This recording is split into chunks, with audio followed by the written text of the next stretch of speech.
Hello everyone, I am Mike with a two-way report. It's time to give you guys another update. There's been significant development on one of the pistol brace lawsuits aimed at preventing the ATF from behaving as the unconstitutional bureaucrats nobody elected in the first place. The objective is to abolish the pistol brace rule before it even becomes effective. If you can recall, the rule's effective period begins on January 31st, 2023 and concludes on May 31st, 2023. By now, you should all be familiar with the implications of this case, so I won't go into details here. But if you need a refresher, I'll leave a link to one of my earlier videos where I did a deep dive on the topic of the ATF's new idiotic pistol brace rule. Several members of Congress have submitted an amicus brief in support of FRAC's lawsuit against the ATF. This is a significant move, which could have a huge impact on the outcome. If you'd like to know more, I'll share a link to one of my videos where I explain FRAC's case in greater depth. I discussed this when the lawsuit was first filed. Before we dive into the amicus brief, if you're not aware, several companies are going out of their way to support the fight against the ATF's tyranny, and I am pleased to inform that Flux Defense has joined the effort. Not too long ago, Flux Defense posted on their social media page that they plan to assist two-way organizations by raising $500,000 for the pistol brace and SBR fight. They plan to contribute by giving away some of their Raider pistol braces to all the two-way organizations that have filed lawsuits against the ATF.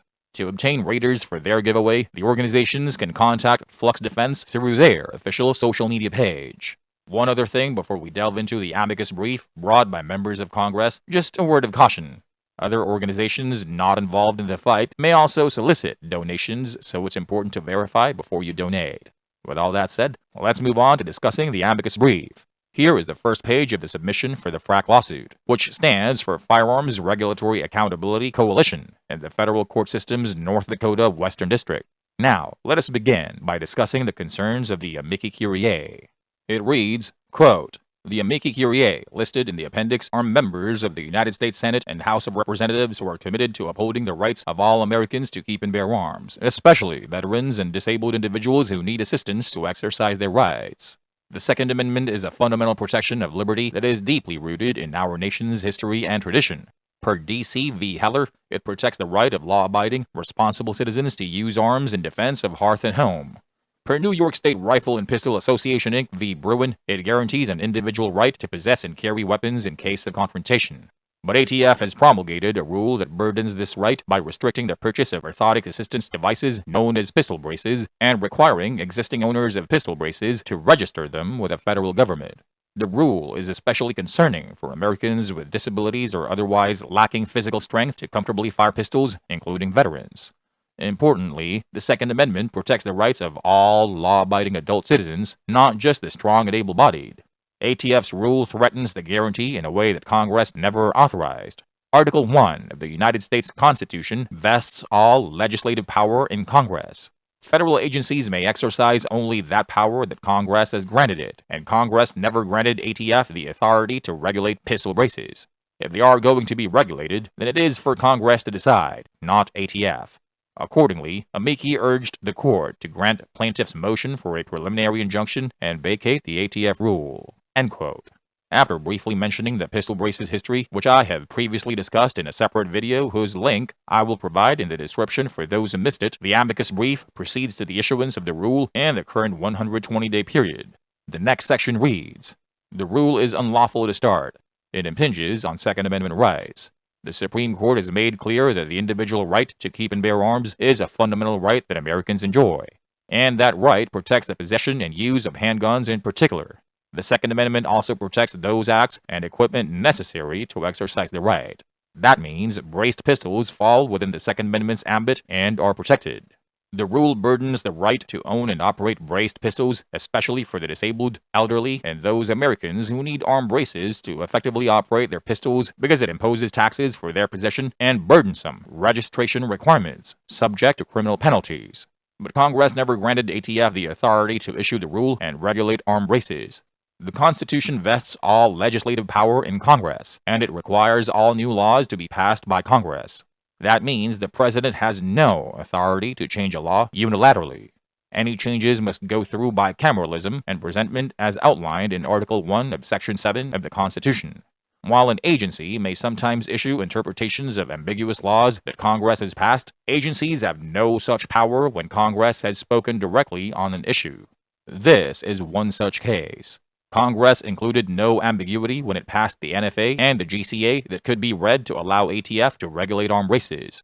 Yet, even if the statutes were ambiguous, the founders' careful separation of powers and respect for Congress prohibit deferring to ATF's interpretation for 3 reasons. First, Chevron deference does not apply because the rule carries criminal penalties and only Congress can define what conduct is criminal and what conduct is not. Second, which is related, ATF's authorities should be construed narrowly because it is attempting to criminalize conduct. Where there is an ambiguity in a criminal statute, that ambiguity should be resolved in favor of those subjected to it. Third, even if some deference to ATF applied, the doctrine of constitutional avoidance trumps that deference because the rule infringes Second Amendment rights, and courts must assume that Congress does not casually give federal agencies the power to push the limits of Congress's national authority. From there, the amicus brief goes into each of those 3 in some detail. The amicus brief concludes by stating, for the foregoing reasons and those stated in the plaintiff's motion, amici curiae respectfully asked the court to enter a preliminary injunction enjoining the armed race rule. This amicus brief was endorsed by 12 U.S. senators and 21 U.S. representatives.